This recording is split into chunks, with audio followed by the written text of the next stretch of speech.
Ginoong Torres. Siya ang nagpunta ko ng guro sa Asikatulang Pilipino para sa amin. Ay parang cemetery. Huwag kayo magpapasaway sa kanya at magpapasaway. Yun lang, maraming salamat.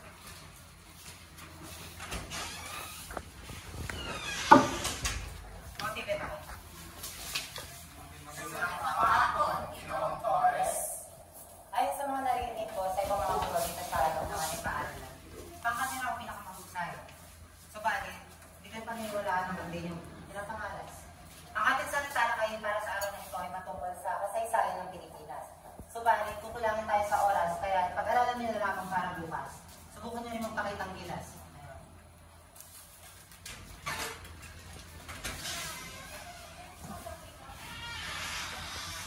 Mukhang mahusay si Ginoong Torres. Stricto. At mukhang mahal na mahal niya ang kanyang profesyon. Dami niyang sinasabi, di ba pa ano pa siya na. Narinig ko sa ibang mga bulan. Ng pangkat niyo ang pinakamahusay sa paaralan. Ngunit, hindi ko ito paniniwala. Bakit hindi natin patunayan? Tama. Natapos ang klase at napagplanuhan ng magkakaklase na patunayan ang kanilang angking husay sa kanilang bagong guro kinabukasan. Sa ikalawang araw, pinuno ng samot-saring partisipasyon ng pangkat Hispanya ang klase ni Ginoong Torres para patunayan ang kanilang angking husay. Nagtanong din sila ng mga komplikadong tanong patungkol sa kanilang talakayan na walang kahirap-hirap na sinagot na siyang ikinainis at ikinamangha ng magkakaklase.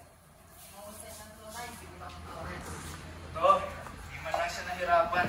Mga tanong natin, sadyang tinuran para pahirapan siya. Kung hindi nga rin siya na lumangha sa atin kahit talakayan na natin buong talakayan. Siya dapat yung gagawa. Totoo, may hindi naman lang siyang umiti. Nakakainis. Kinabukasan, pumasok si Ginoong Torres na namumutla at dahil walang nakapansin nito ay nagpatuloy lang ang klase ng mga.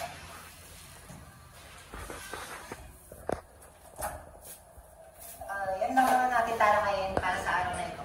Maaari na kayo magsiuwi. Nga pala, bago ko makalimutan. Kayo ang naatasan ng ating paaralan para magsagawa ng programa na gaganapin sa seremonya at sa ikalawang Lunes ng buwang ito. Mawalang galang lang, sir. Pero, ba't di niyo agad sinabi ng maaga? Walang galang na, Ginoong Torres. Ngunit, ano naman po kayong programa ang magagawa namin sa loob namin ng Narinda? At makakasiguro po ba tayo? Masyado nang mahaba ang oras na yun para maghanda kayo. Ang gagawin nyo lamang isang kanta at isang tula. Yun lang. Mahirap ang gawin yun. Tungkol saan po ba? Tungkol sa katabangan. So naman po huwag niya lang ng kanta. Huwag nyo naman lang isipin yun. Sino mahusay umabot sa silid na yun? Ang dapat sila kaya. Sobra din. Baka nakalimutan nyo kasama nyo pa ako dito. Ako na pipili. Puro kayo turuan. Ikaw at ikaw, kayo na ang kakanta. Ang awitin nyo ay ang iingatan ka. Hindi naman po yung pasok sa tema. Hindi natin na lang ang opinion mo.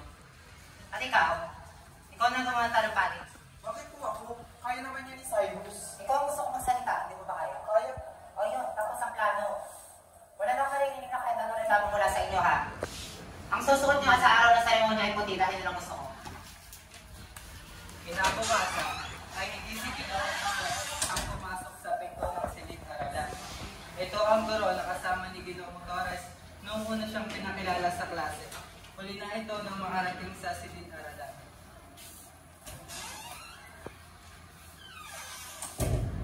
Magandang hapon sa lahat. Marami nagtataka kayo kung bakit ako narito sa inyong harapan ngayon. Kinalala ko ang ibalita sa inyo na pumalong na si Ginoong Torres kanina umaga lang. Pansamantala ko muna nagkakansela ang klase nyo para sa hapong ito upang maproseso nyo ang aking mga sila. Huwag mo makalimutan, sama na sa inyong mga kanila. Yun lang, maraming salamat. Pagkulang lang ang balita. Parang mahapon lang, may nagtuturo pa siya dito sa atin. Oo nga. Alam niya na may mangyayari sa kanya. Kaya minabuti niya na lang na huwag na itong paalam sa iba. At tarik-tarik ko pa naman sa kanya. Dahil dyan, itutuloy pa rin natin ang programa. Kakantahin natin ang kanyang paborito at ikaw naman ay gagawa ng isang tula bilang pasasalamat sa kanya. Susunod rin tayo ng puti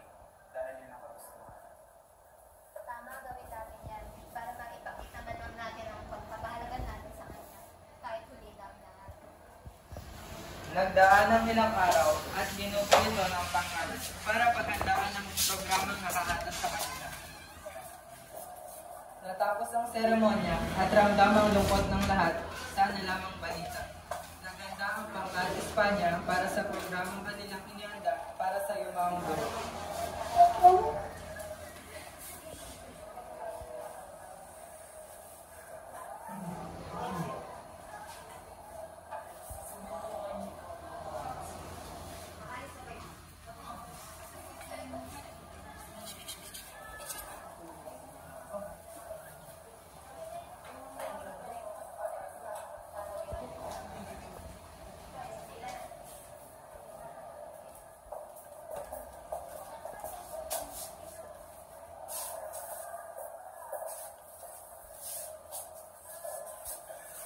Magandang araw sa lahat.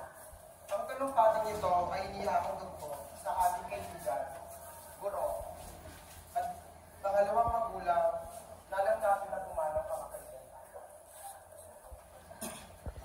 Magandang araw sa inyong lahat.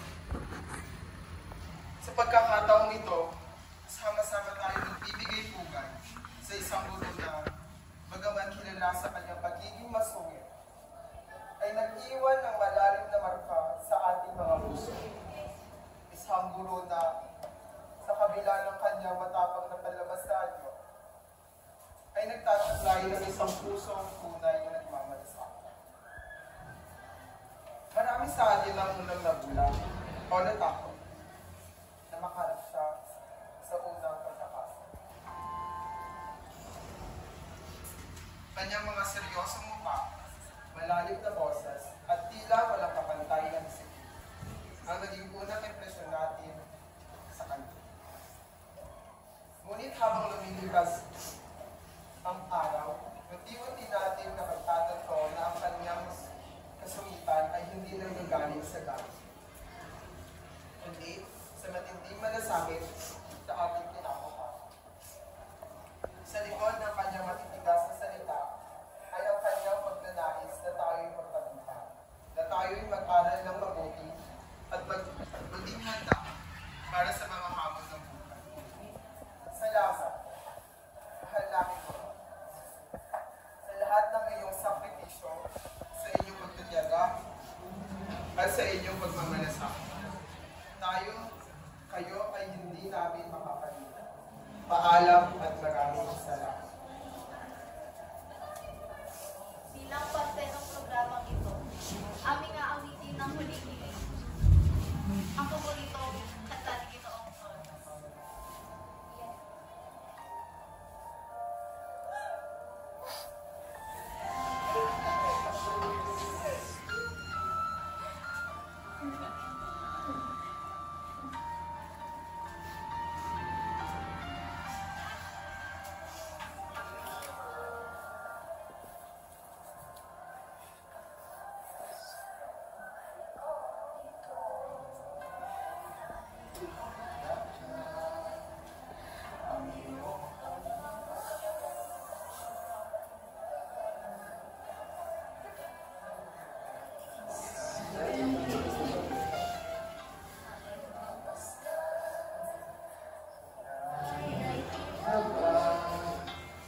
Sa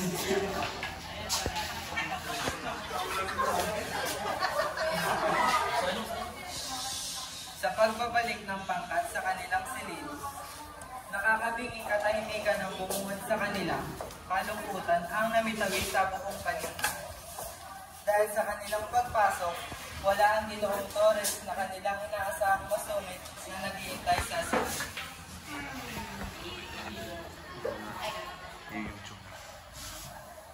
Ba't kasi pampasok kita eh? Tapos na, sir!